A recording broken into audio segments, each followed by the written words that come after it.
la mọ̀ wá sí ní gbogbo àgbáyé ọmọ Odùduwà kí ló wá dé o.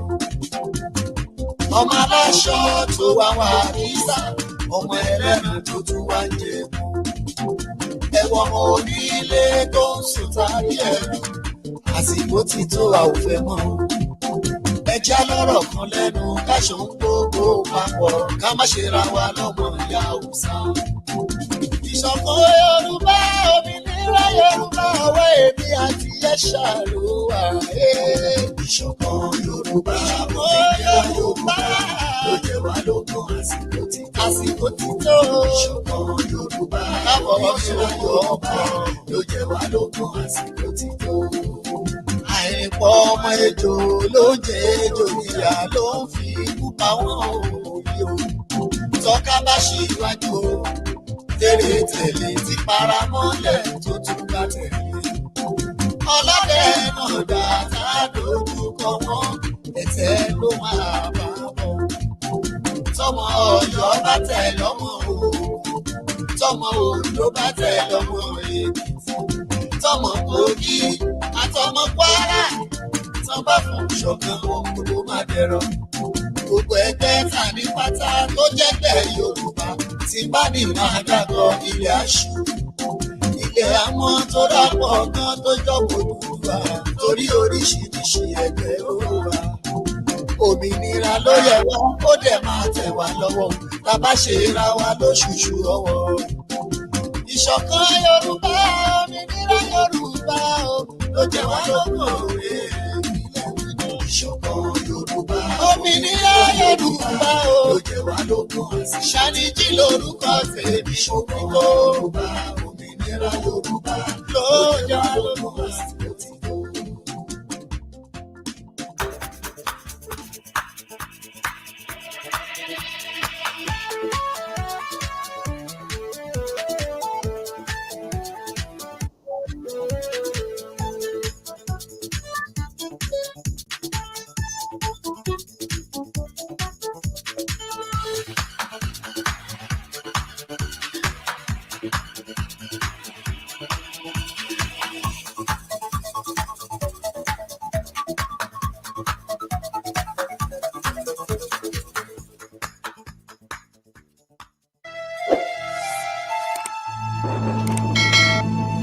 Like, comment, and share.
adúpẹ́ fún Olódùmarè ọba wo la dúpẹ́ fún ọba tó ní kí èmi àti yín ó tún máa pàdé ní wákàtí ọ̀wọ̀ yìí ọba tó tún ṣe rírí èmi àti yín lónìí mo kí ọmọdé mo kí àgbàlagbà mo kí ọkùnrin mo kí obìnrin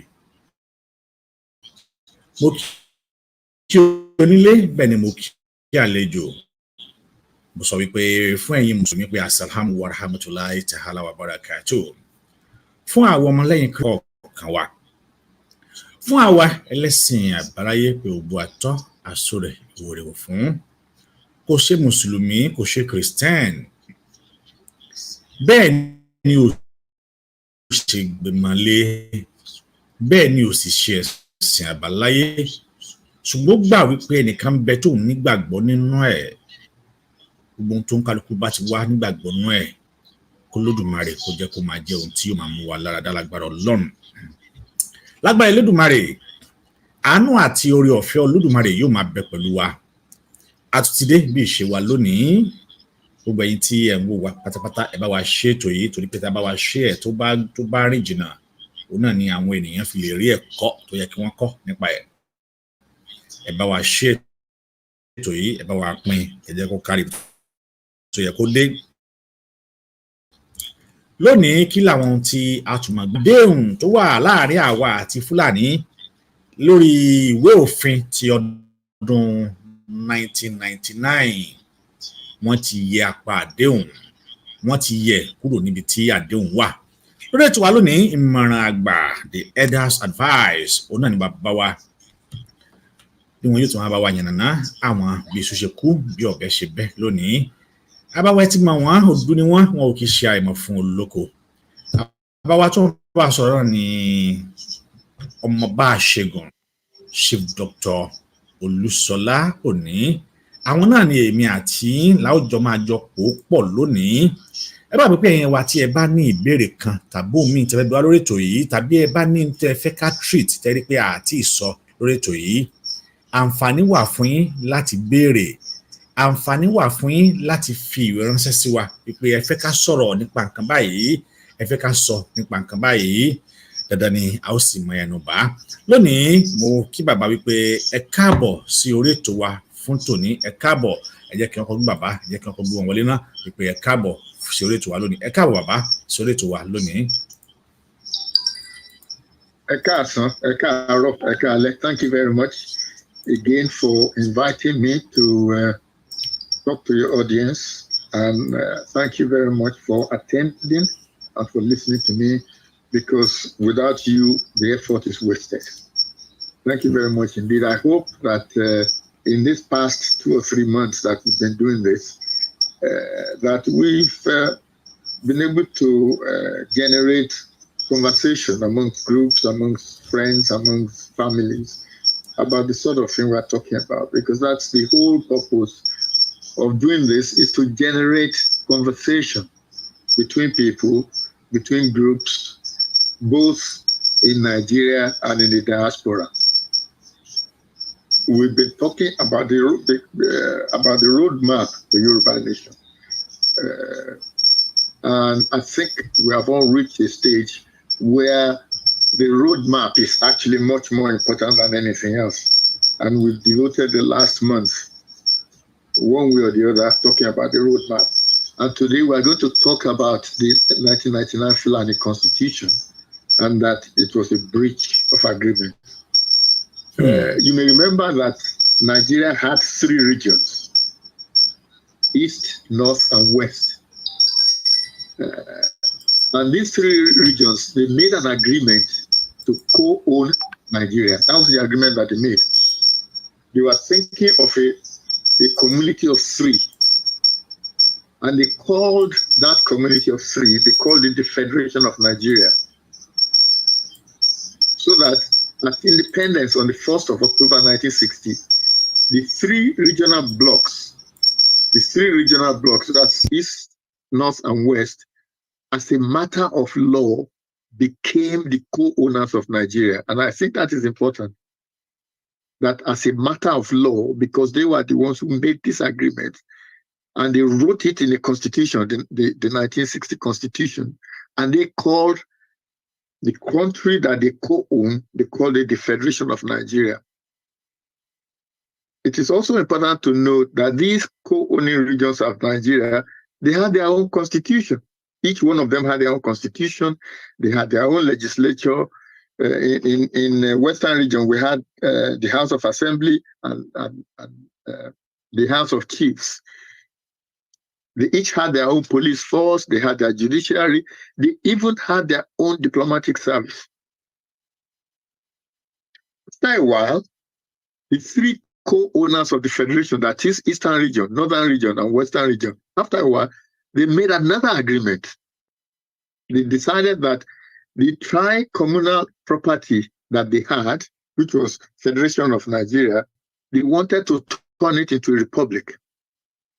They then called that new entity that they established, they called it the Federal Republic of Nigeria. And that is very important. That is, the co-owners, Eastern region, Northern region, Western region, they had this agreement to have a republic, and they gave that republic a specific name, which was the Federal Republic of Nigeria.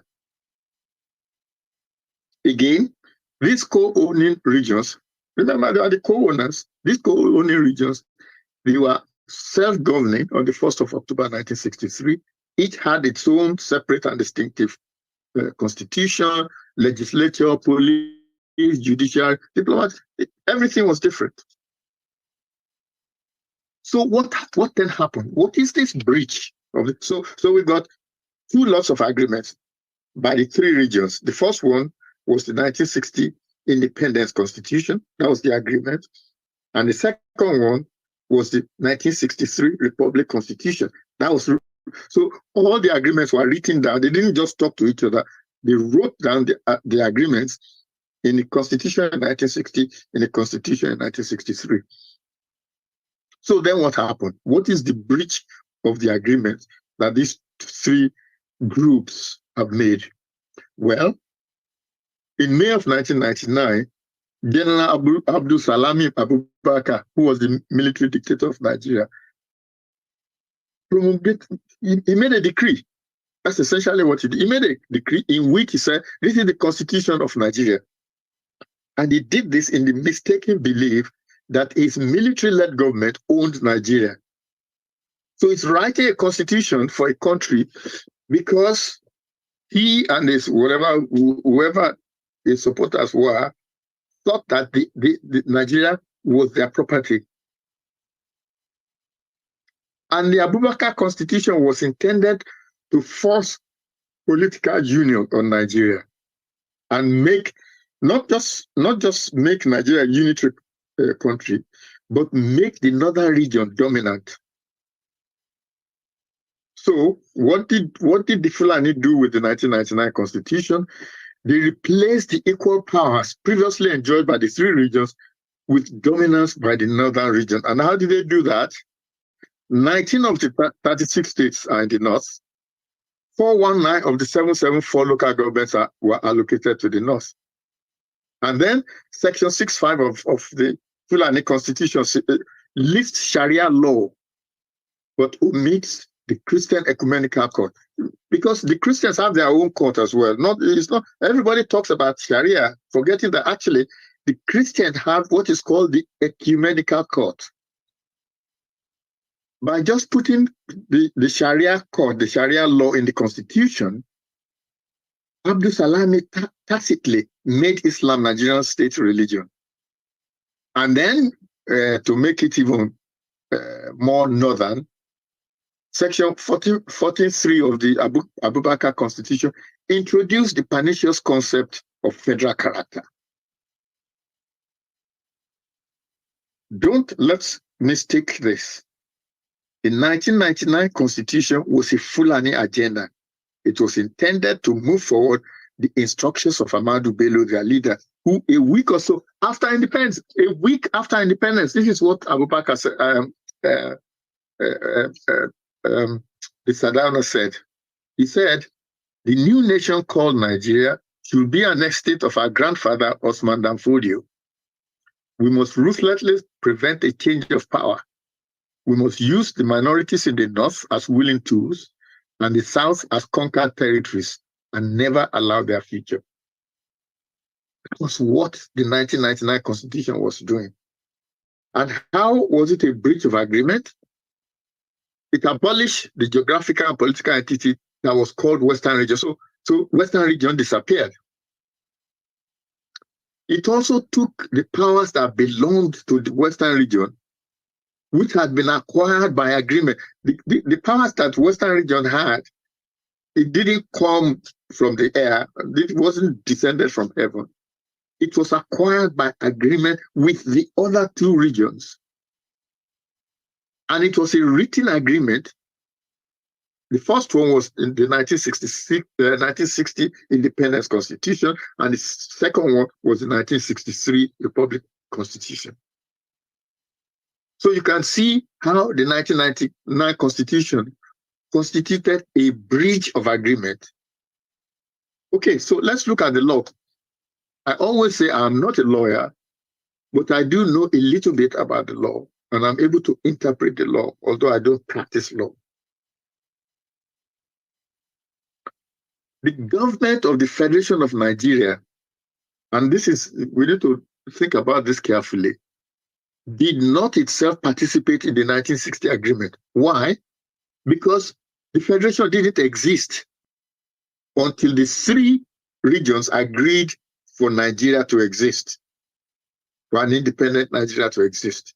That's why they were co-owners. They owned Nigeria. Because at the time that they were signing the agreement, the Federation of Nigeria did not exist at all. The Federation did not exist until the 1st of October 1960. And therefore, the Federation of Nigeria was not signatory to the agreement creating the independent Nigeria. So the government wasn't involved. The Nigerian government wasn't involved because it didn't exist. By contrast, the regional governments existed.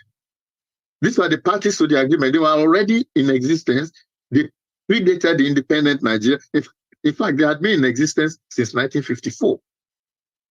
Okay, so what about the Republic? You know, now everybody says First Republic, Third Republic, Fourth, 10th Republic. The government of the Federal Republic of Nigeria did not participate in the 1963 agreement. Why? For the simple reason that the Republic did not exist until the three regions agreed for it to exist. They created the Federal Republic. The Republic did not exist until the 1st of October 1963. And therefore, it was not signatory to the agreement creating the Republic of Nigeria. By contrast, the regional governments that we were talking about earlier, East, West, and North, who are the parties to the agreement, they were already in existence before the Republic. Because they had been in existence since 1960 when they formed the Federation of Nigeria. And I think this is very, very important concept for us to understand. That number one, the government of the Federation of Nigeria did not exist until the three parties, Eastern region, Northern region, and Western region, agreed for it to exist. The same thing, the Republic did not exist until the three regions again, East, North, and West, agreed for it to exist. So the question that arises is this: is there any constitutional means by which the Republic that is co-owned by these three regions, how can the ownership be transferred to the federal government outside of the Independence Constitution? Let me say that again. There are no constitutional means at all, no legal means by which ownership of the Federation of Nigeria could be transferred from the three regions who co-own it to the federal government outside of the 1960 Independence Constitution. Because the three co-owners of Nigeria, they agreed the terms that made alteration of agreement different. The way that the Constitution of the 1960 was structured made it difficult for it to be easily changed. This is what the Secretary of State for the Colonies said in the House of Commons about the Constitution of Nigeria of 1960. He said this: on fundamental matters, however, I am sure that Nigeria is right again in this. There will be a rather more elaborate procedure for what are called the entrenched clauses. For these clauses, there will be a 2/3 majority required of all members of both houses of the federal parliament, and the concurrence, although by bare majority in this case, of both houses of at least two of the regions. Thus, although change can take place, there is and there will be a considerable degree of stability and the foundations of which the independence of Nigeria is based. In other words, what he was saying here was this, that before you can change anything in the 1960 Constitution, you have to have 2/3 of the majority of both houses of the federal parliament. That's the first thing. And the second thing was that at least two regions have to agree to the change. And this is how Section 4(1) of the 1960 Independence Constitution, this is what it says. It says the parliament, that is the federal parliament, may alter any of the provisions of this constitution, or insofar as it forms part of the law of Nigeria, any of the provisions of the Nigerian Independence Act. But, an act of parliament shall not come into operation unless each legislative house of at least two regions has passed a resolution signifying consent to having that effect. In other words, for the status of Nigeria to change, the three co-owners, remember the three co-owners, East, West, and North, before the ownership could change, the federal parliament has to say, yes, we want a change. Then two of the three signatories to the Constitution also have to agree. If we now go to the Republic, that, everyone said, blissfully, they say, oh, Second Republic, a Third Republic, a Fourth Republic. But there are no constitutional means by which ownership of the Republic could be transferred from the regions to a federal government. There's no constitutional means. All you had was the 1963 Republic Constitution. There's no other way of doing it. But the three co-owners of the Republic, they agreed to a system which made it almost impossible to change the agreement that they have made. And this is reflected in the 1963 Constitution, where Section 4(1) says this. Parliament, that is the federal parliament, may alter any of the provisions of this Constitution. But,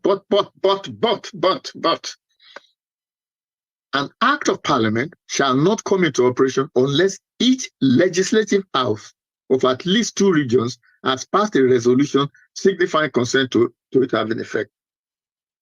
Again, like what was written in the 1960 Constitution, which was by agreement.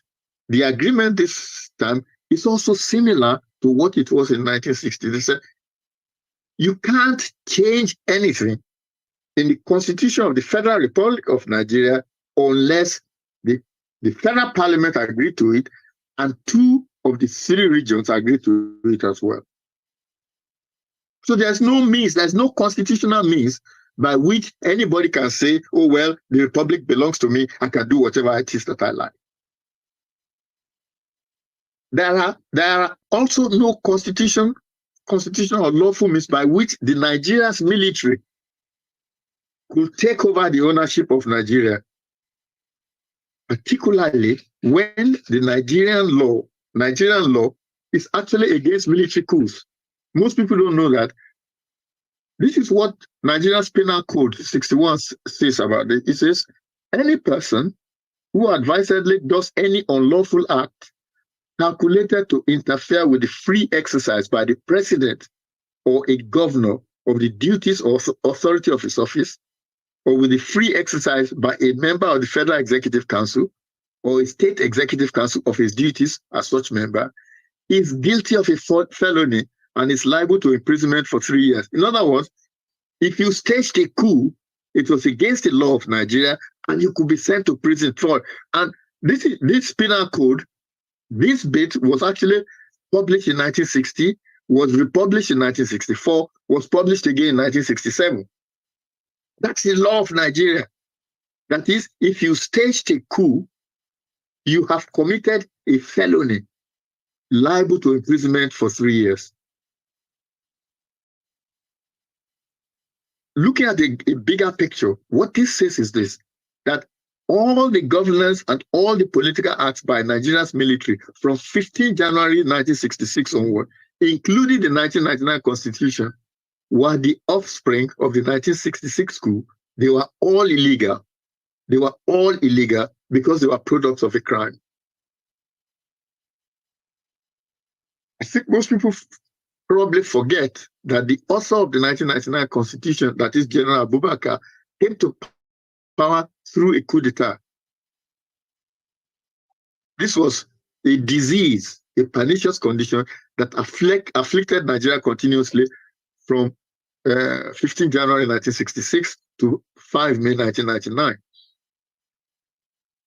But neither the coup d'etat nor the military-led governments could take over ownership of Nigeria. Remember what I said?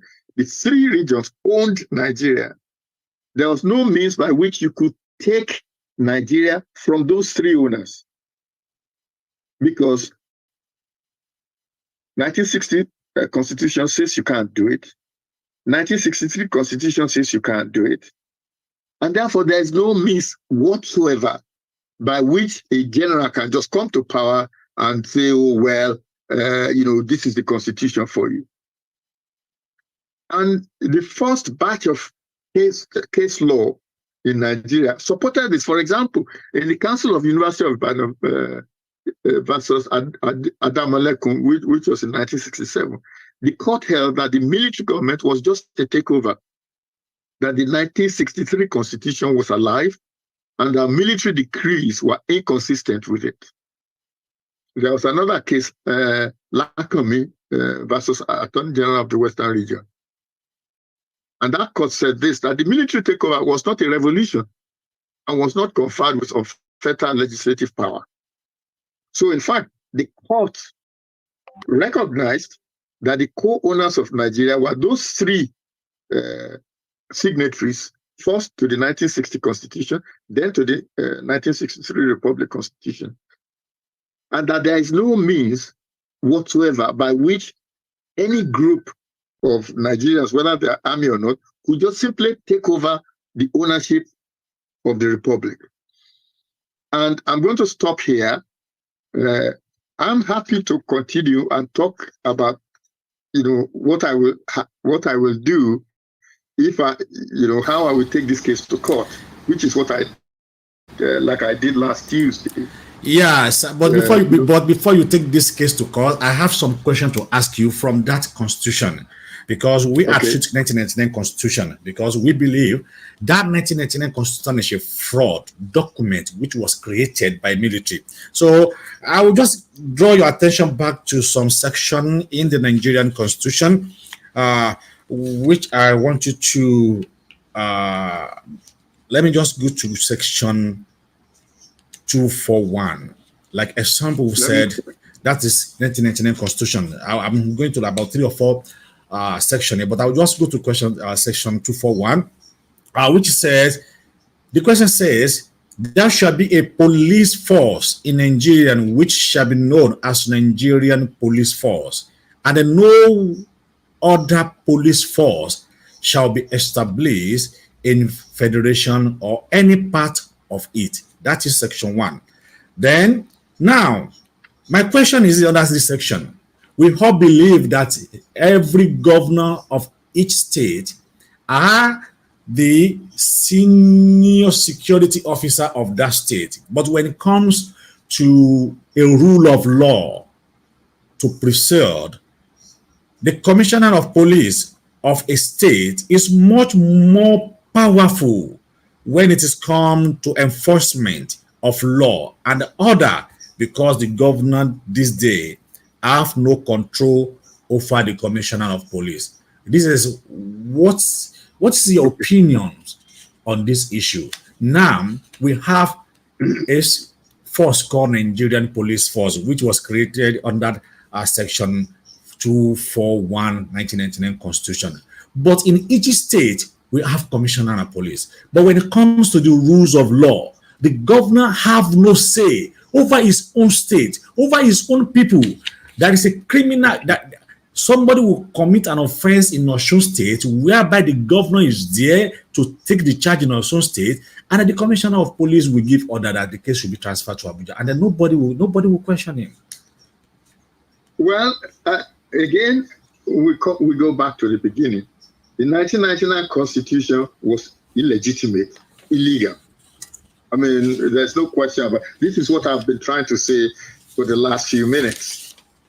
That you can't, what Abubakar, Abdul Salami Abubakar did was simply to decide that he owned Nigeria and therefore he could give Nigeria a constitution.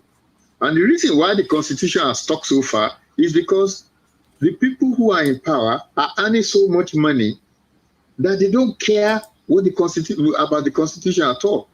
Look, 40 to 50% of the money that Nigeria earns goes to the legislatures. So you can see why they don't want anything to change. You can see why they accept a constitution that when the first election, civilian election was done in 1999, in February, there was no constitution. The constitution did not come into existence until May. Meanwhile, so the reason this section 241 is contrary to what is in the 1960 and the 1963 constitutions, where state police were not state. I mean, each region had its own police force. But now, because of the Fulani agenda, which the politicians in the South accept because they are making so much money that the money has turned their heads, that they will allow anything. And this is just one of the many things that they accepted. I mean, there's another part of the Constitution, I can't remember whether it's section 16 or thereabout, in which they put that whatever the military had done from 1966 to be, the law should not do nothing about it. The law should just accept it. But fortunately for us, the 1999 Constitution was never ratified. That Constitution was never ratified. The people of Nigeria did not at any time vote on that Constitution. We are more or less prisoners of that Constitution. All right, sir. And these are the part of the things that, this is why, some of us believe that a lot of these things, we need to start taking them to court, making the judiciary make decisions on this sort of thing that you've just declared. Oh God! Just give me. Hello. Can you call me back? I'm in the middle. Can you call me back? I'm in the middle of a broadcast. All right. Sorry, that's a call from Nigeria, but they'll call me back. Mm-hmm. Okay, sir. So the 1999 Constitution is a fraud. The people who wrote it that's the point that I'm making. They had no right to take over Nigeria that had been agreed by 3 regions. Yeah, that is because that is under the same constitution. There is another controversial in section 6 and subsection 5, which allowed the establishment of the Sharia court. Criticize what the Sharia is doing, because we should wonder what Sharia court is doing in Nigerian constitution. It's just like we are promoting just one country, one religion. What about the other ethnic group? Well, that's one of the things I was discussing earlier, that there's something called the Christian Ecumenical Court.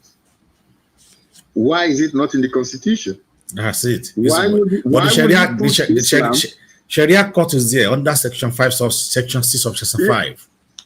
I know, but what I'm saying is that why have you not got the ecumenical court in there? Okay, Sam Ayobayo asked this question. Sam Ayobayo, he said, if you state a coup and fail, it is illegal. However, if you stage a coup and succeed, who will jail you or illegalize it?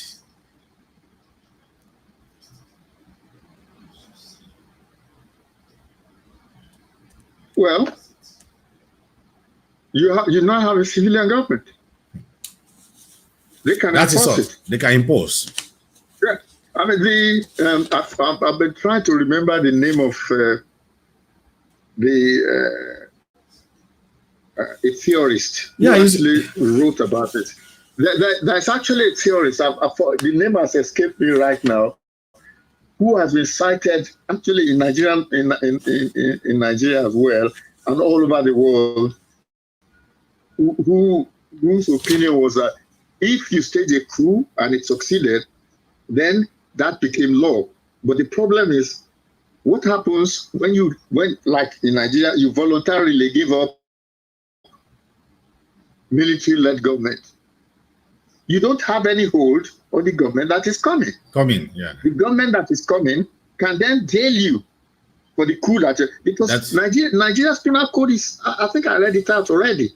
It's fairly clear that if you did anything to interfere with the president, with the governor of a region, with the federal executive or the executive of a region, it is a felony punishable by at least a minimum of 3 years in prison.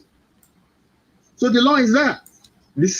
But what has happened, as I said, what has happened is that when Obasanjo and Co were elected, they were so much full of themselves that not one of them actually asked the question, how can we proceed with this kind of constitution? That's the problem. So that and then it's gone on from, it was during Obasanjo, for example, that the 12 Arewa states decided to have their own self-determination by declaring Sharia criminal law, which is not in the constitution. What did Nigeria government do? Nothing.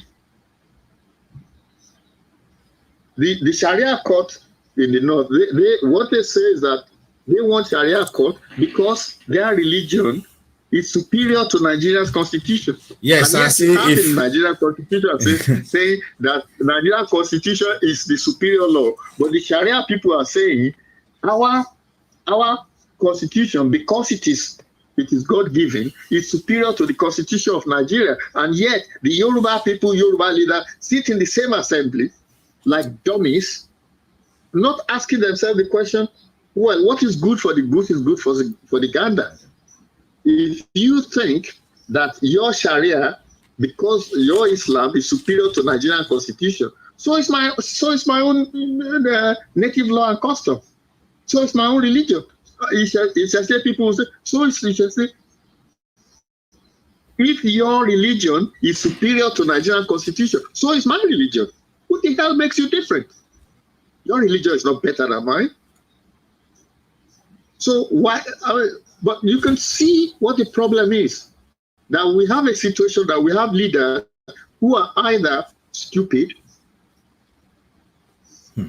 docile, or being afraid. They have become a condition like you do when you train a domestic animal. They become so conditioned that they don't think anymore.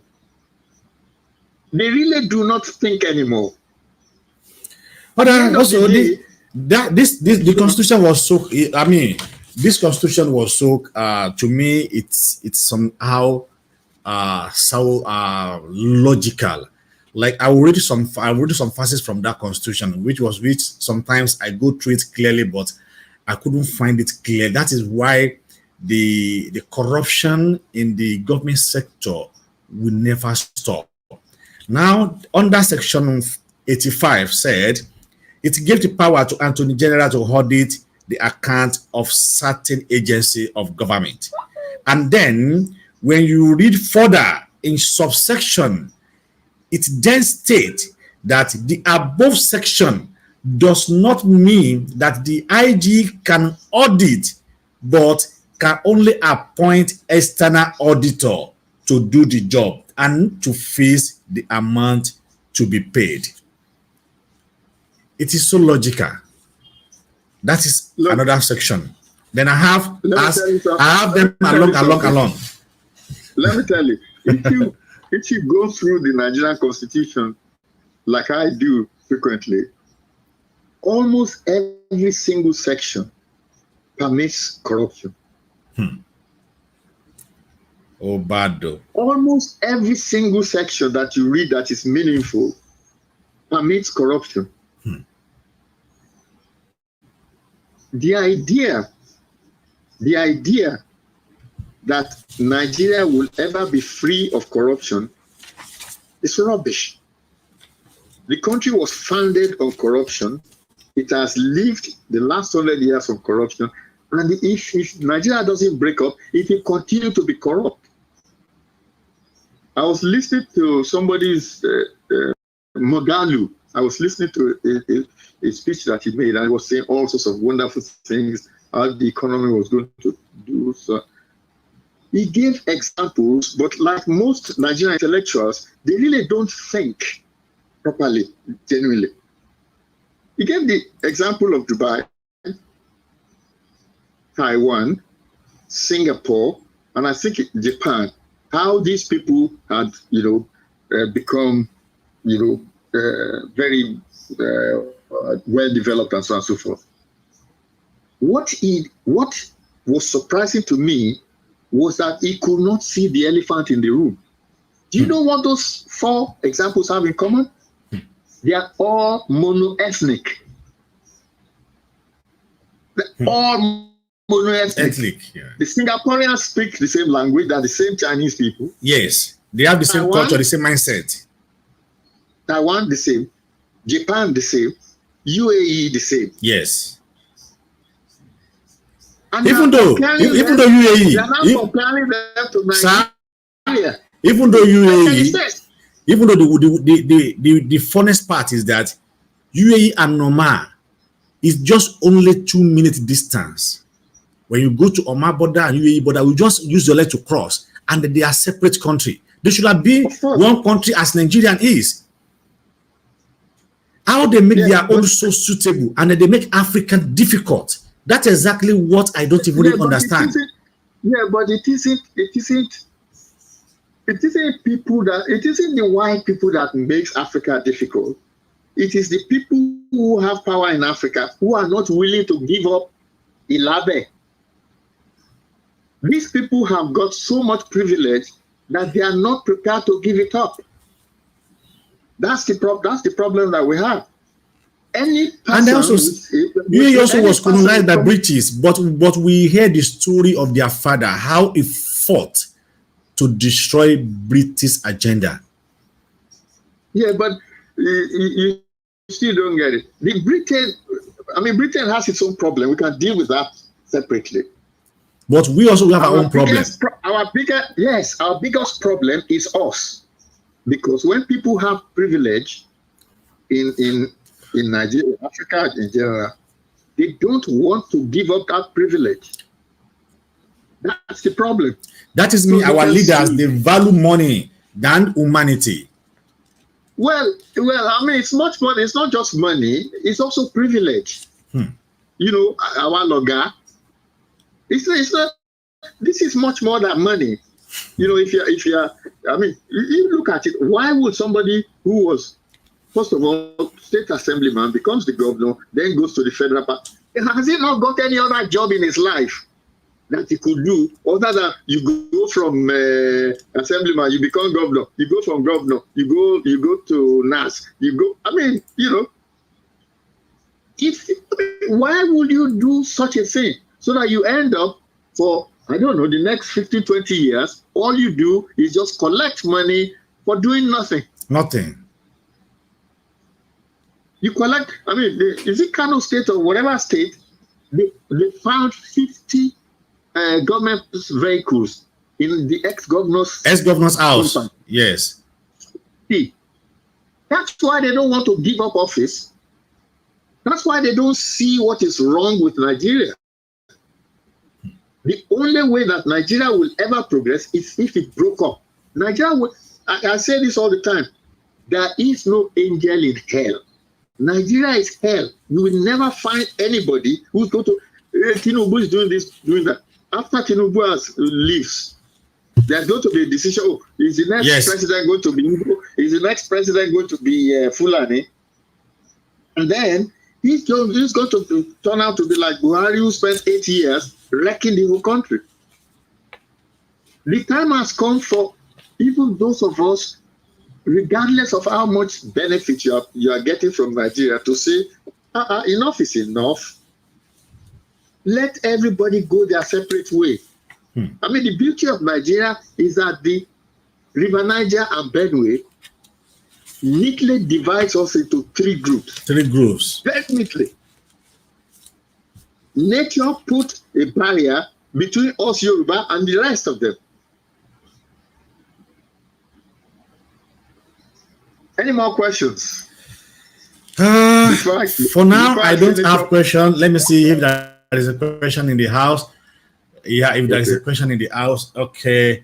I think this time anybody else asked, and he said, I thought the discussion is how Oba in Ile Yoruba can arch us sovereignty of Yoruba, not a Yoruba nation, not about Nigeria that will never work. Yes, of course, it is how our Oba. We are just from one location to another, and this is the root cause of how our Oba will do their job. Last week we discussed about what Constitution says, that our Oba have the right to declare the state of Yoruba nation inside that Constitution. But why are they afraid?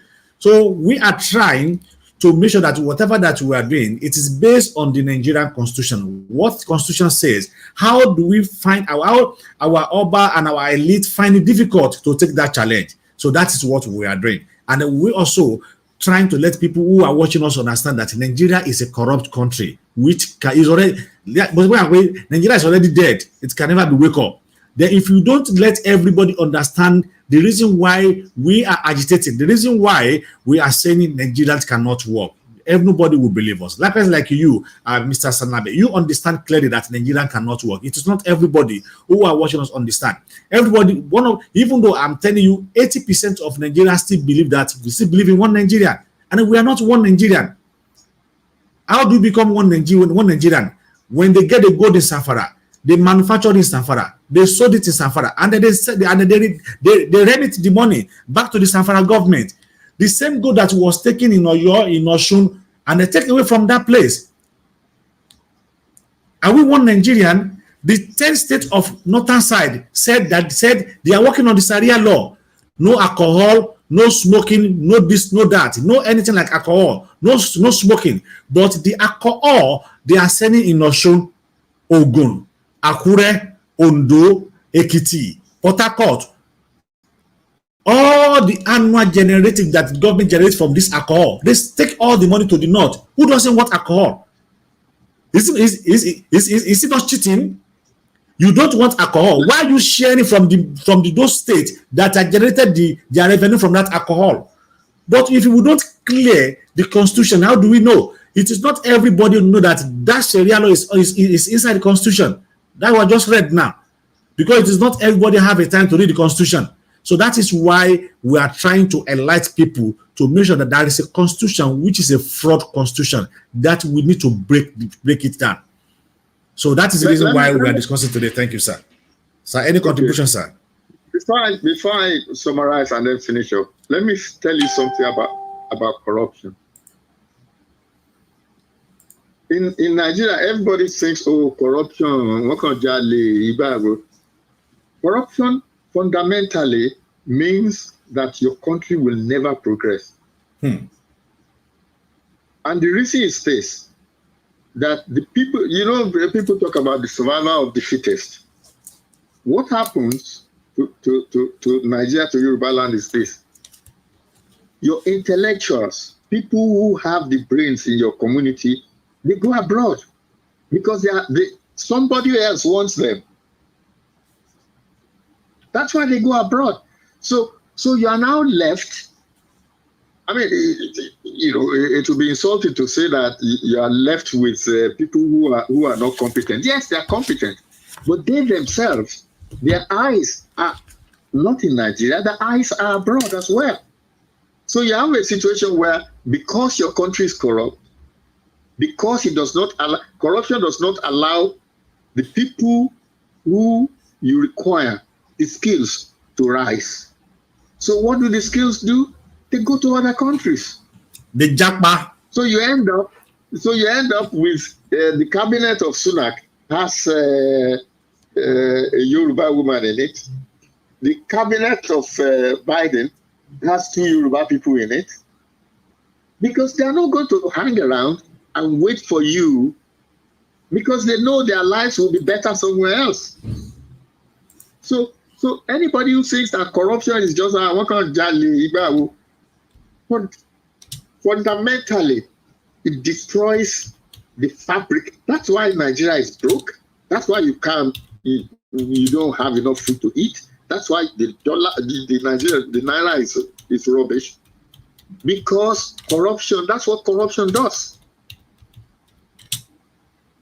Today, what I have discussed today is how Nigeria was owned by 3 separate political units. Eastern region, Western region, Northern region.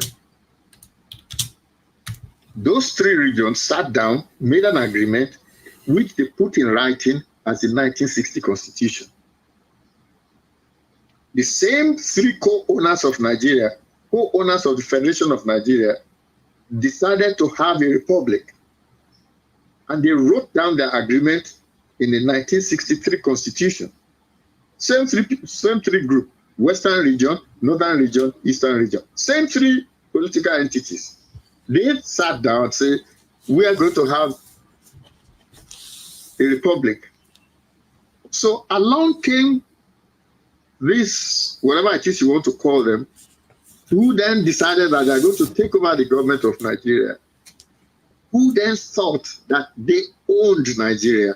But they don't own Nigeria. That's the point I'm trying to make. All this Second Republic, Third Republic, which region gave you Second and Third Republic? The people who founded Nigeria, the Nigeria Republic, Eastern region, Northern region, Western region. Those were the 3 groups that formed Nigeria. So that the 1999 Constitution is a breach of the agreement that the 3 regions have signed. And in my view, this is a matter that could be taken to court. And if I was going to court, what will I do? Actually, by the way, any descendant of the Western region, can take this matter to court. Any descendant of Western region. And who would I sue if I was doing this? I would sue the federal government. I will also sue the governments of the states that were created out of Yoruba land. That is, Western region in those days had Delta, Edo, Ekiti, Kwara, Lagos, Ogun, Ondo, Osun, and Oyo. If I was going to court, I will add those 8 or 9 states as defendants, because they are occupying the Western region. And what is the court of jurisdiction? I would take this case to Ibadan, the Ibadan High Court, because Ibadan was the capital of the Western region. And the court there has jurisdictional powers. And I would, if I were asking my lawyer to do this, I would say we go back to Section 32 of the 1963 Constitution. So we go back to this 1963 Constitution as the basis for going to court.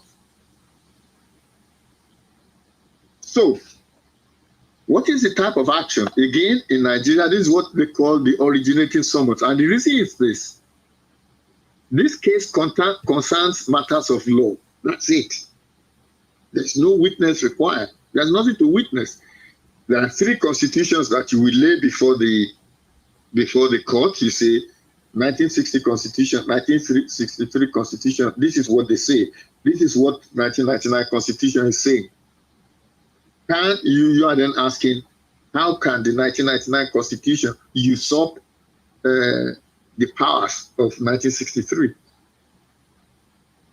So you use an originating summons because the facts are not. There's nothing to dispute. The constitutions are there. All you're arguing is that one is a breach of the other two. And the petition will be something like the military-led Nigerian government through the 1999 Constitution committed breach of agreement concluded between the three regions of Nigeria, East, North, and West, as described respectively in the 1960s Independence Constitution and in the 1963 Republic Constitution. And you are going to court because you are going to say, well, the breach of agreement has caused me personal damage,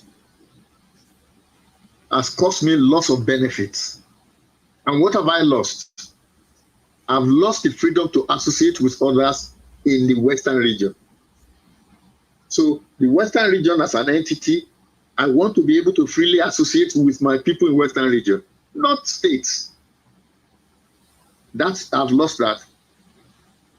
I'm not able to participate in the government of the Western region. And finally, the environment of Western region, which will have made my life better, is lost. So those are the three loss of benefits that I will ask the court to look into. Then, what is the relief that I'm seeking?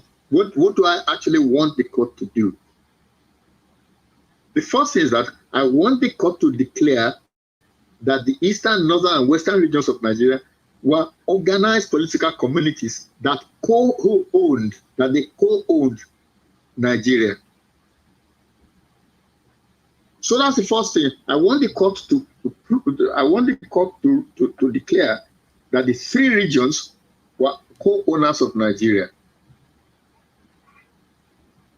I also want the court to decide that the three signatories to Nigeria, Eastern region, Western region, Northern region, that they were legal personalities which entitled them to conclude agreements, which entitled them to write the Constitution of 1960 and 1963. I want the court to declare that the 1999 Constitution was a breach of agreement committed against the 1960 and the 1963 Constitutions. I then want the court to terminate the breach committed by the 1999 Constitution and render that Constitution null and void. Render that Constitution of no legal effect. Because it is a breach of agreement. We had an agreement, you are not part of it, and you just decide that you are going to get rid of it. And this bit will be decided between the lawyer and myself, as I said the same thing last Tuesday. I want damages.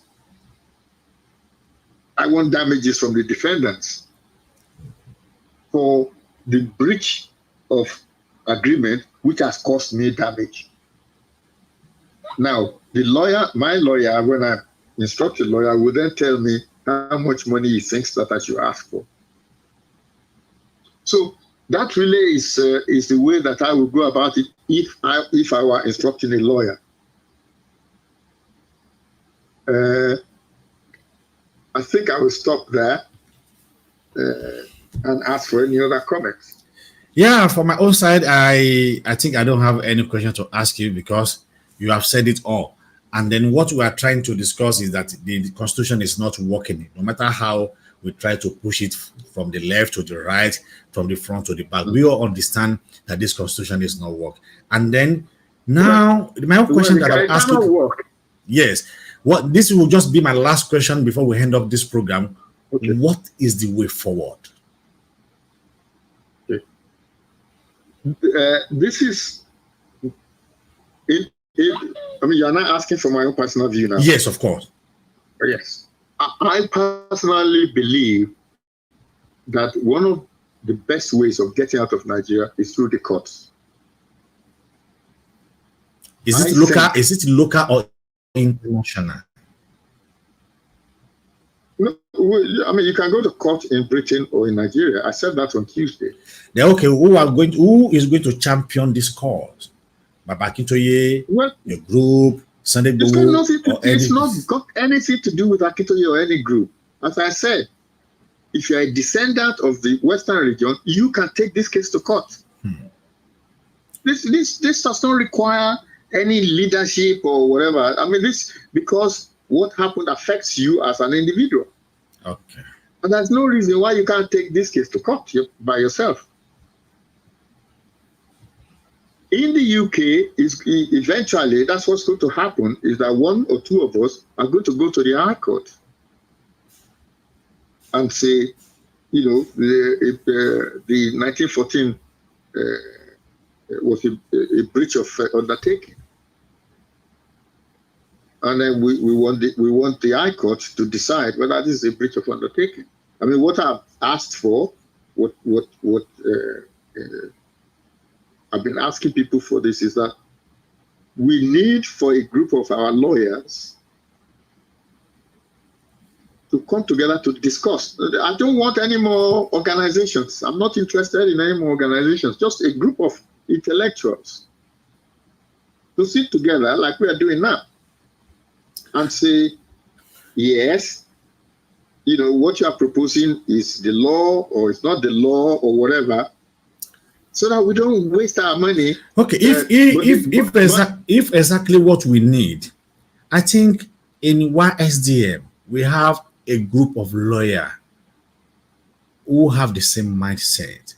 Is it possible to approach them, or I can personally talk to them? No. Well, you can talk. I have absolutely no interest in any group at all. I know, but what we want is a group of lawyers. No. I think this is important. I have absolutely no interest in any group at all. And I'm not approaching anybody.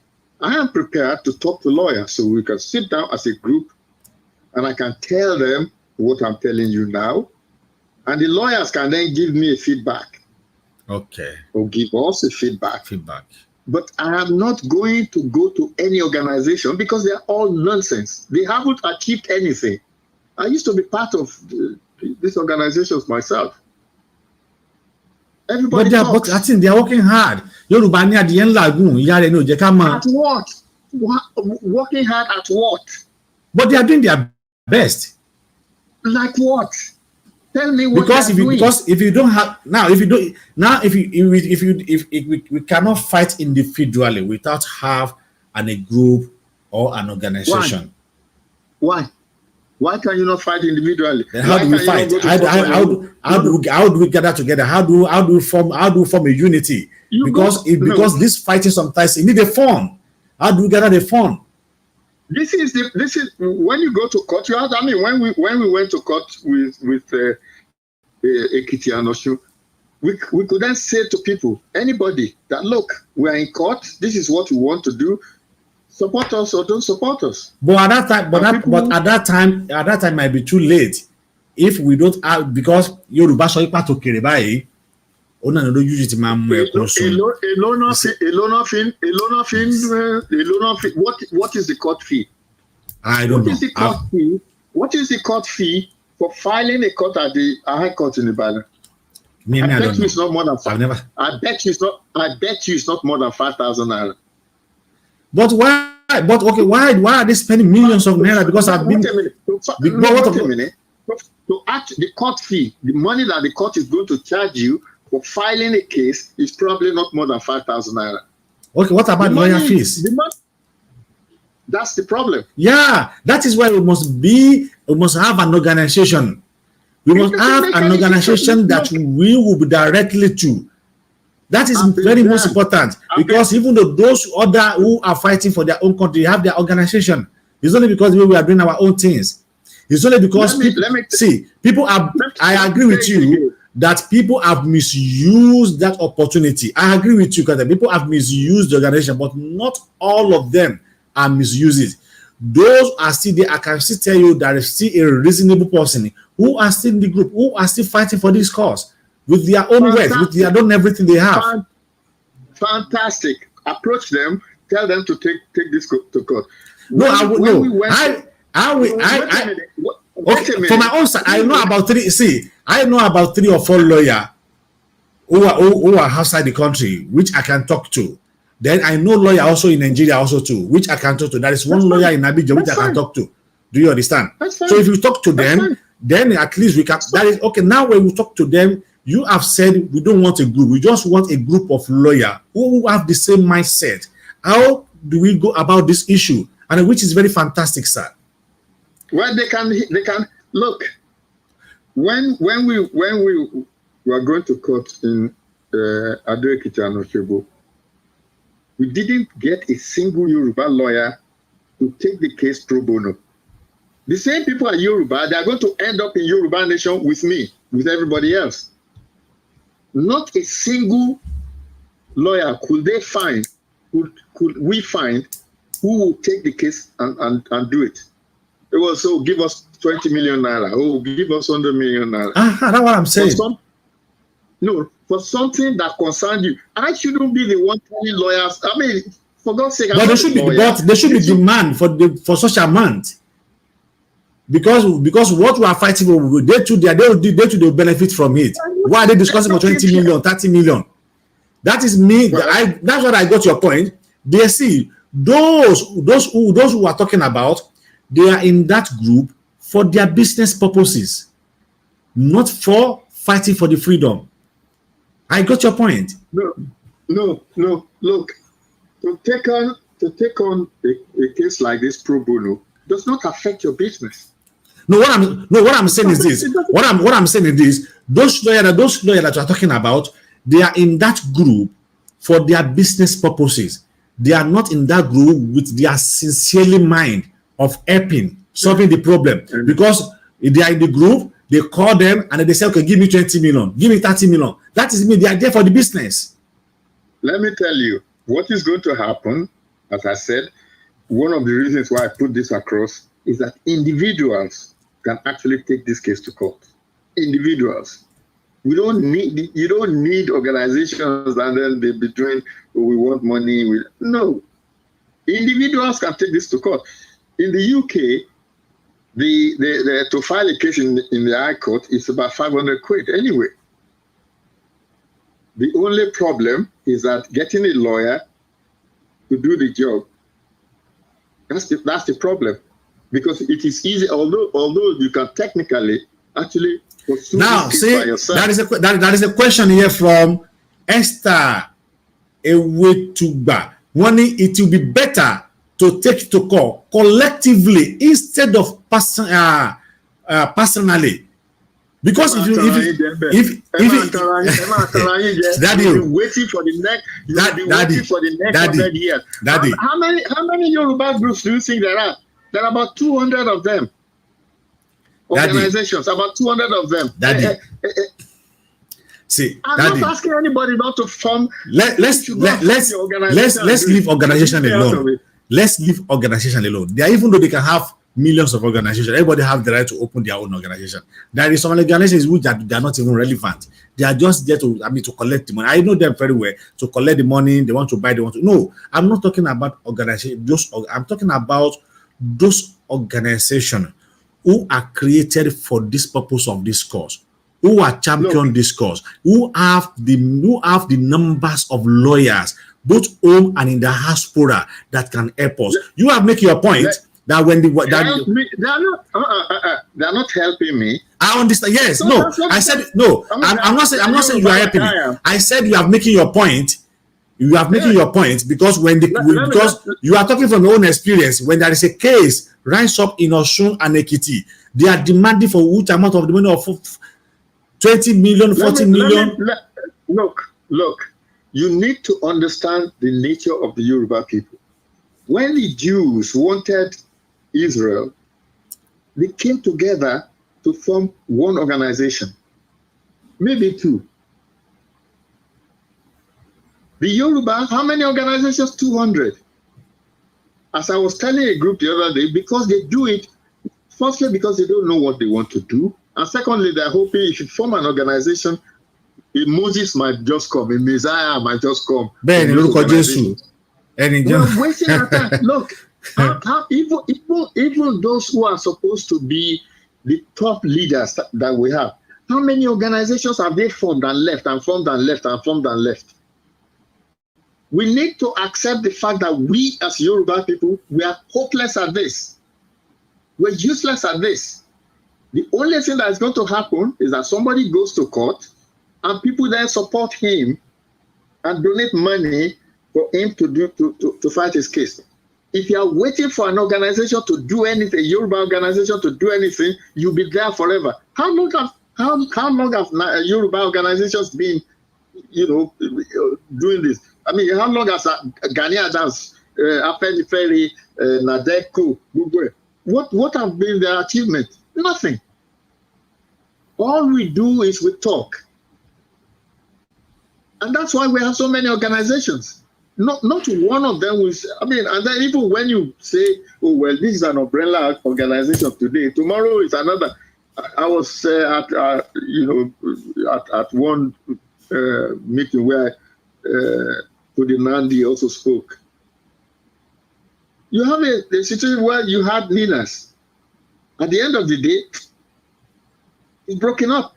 And you can go all down the way and be looking at every single one of them.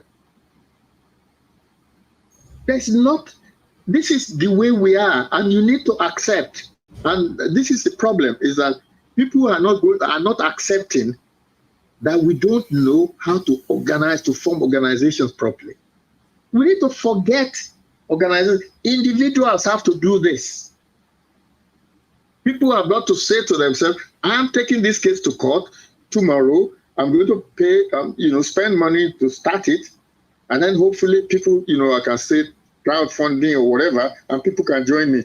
If you are waiting for a Yoruba organization to do this, you will be waiting for time immemorial. All right, sir. I think they are not going to. My experience is that they are not going to. I understand. I know that we are talking from experience. I understand, sir. That's why I could not further argue with you. I understand that we are talking from experience. Okay, thank you so much. This is where I spent more than 1 hour on this program. I think this is where we draw the curtain of today's program. Imoran Agba. And today's topic, it's about 1999 Constitution, which was bridge agreement by the Fulani. We are discussing very important topic on this program that you doesn't know anything about the Nigerian Constitution, you have never even heard about the Nigerian Constitution, can really understand where we are coming from and where we are going to. Is it true Nigeria is working for you? Is it true Nigeria is working for me? Is it true Nigeria is working for those who are called them elite? Is it true Nigeria is working for the government? Is it true Nigeria is working for an individual person? Is it true Nigeria is working for your family alone? Is it true Nigeria is working for every one of us? You will definitely see that Nigeria is not working at all. We are just struggling individually. That is why it is better we form a coalition, a strong one, who will fight this cause. And not for us, but to save our unborn generation. That's exactly what we are doing. So, Daddy, your advice to the people who are watching us before we close down this tutorial program, sir? Well, my advice is straightforward. If you feel convinced about what I've said, you can initiate a court action. If you are a descendant of the Western region, you can take this case to court tomorrow. You go to court and make your case. You don't need an organization behind you. My own experience of organization has been, they have been a disappointment, and I will never go down that route again. Yeah, I got your point. Yes. Where you spend so much. I mean, each time I talk here, it takes me a lot of time to research. I'm not just talking. So each time I make a proposal, I research it. I take my time to research it. And for people who do not really understand what you are trying to do, to just, all they are interested in is to take ownership of what you are trying to do, and they don't know what to do with it. And dump in the dustbin. I think we need to accept. That's what I will advise people to do. We need to accept that this is what we Yoruba are. This is the people we are. So you need to just not pretend otherwise. That's the way we behave. And you now have to find a way to go around our behavior. This is the way we behave. So you need to find a way to go around that behavior in order to achieve success. Otherwise, you're not, we'll still be talking.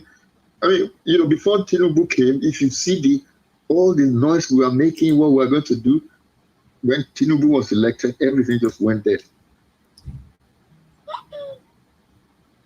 And I'm not complaining about we Yoruba. That's the way we are. I mean, there's something in law, the eggshell principle, that you take a person how you find him. You don't try and change him to something that he is not. This idea that we are going to come together, and even in Awolowo's time, the Action Group, how many political parties do you think were in the Western region where Awolowo was fighting election? Whereas in the North, they had one party. In the East, they had one party. In the West, in Ibadan alone, they have something like 6 parties. That's the way we Yoruba are. And you have to accept that is the way we are. We are not people, we are individualists. Now, if somebody was brave enough to take a case to court, we will get people to support him. But if you are waiting for an organization to be the ones to go to court, you'll be waiting forever.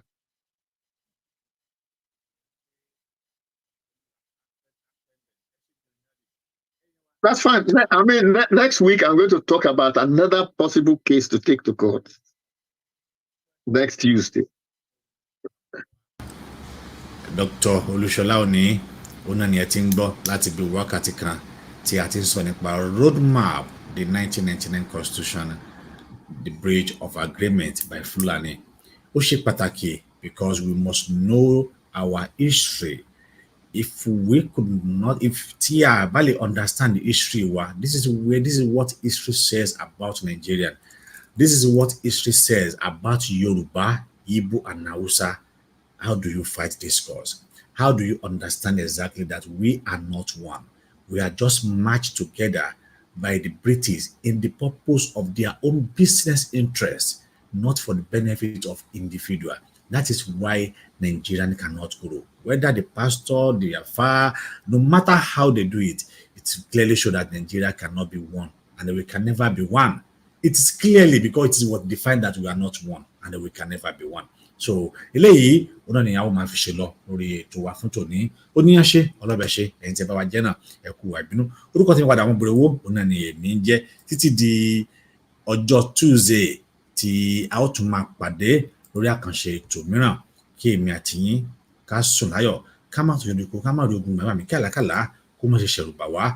Ẹ gbàgbé láti bá wa ṣètò yìí bẹ́ẹ̀ ṣe ń wò náà ẹ share ẹ̀ tí ẹ̀bẹ̀ tún lè wò àwò tuntun wò wọn lè tún lò wò. Tẹ́ bá sì ní ìbéèrè ẹ kàn sí wa kẹsà bá wa látòrí @basegun1 lórí Twitter wọn mo sì reply padà lágbọ́rọ̀ lọ́n.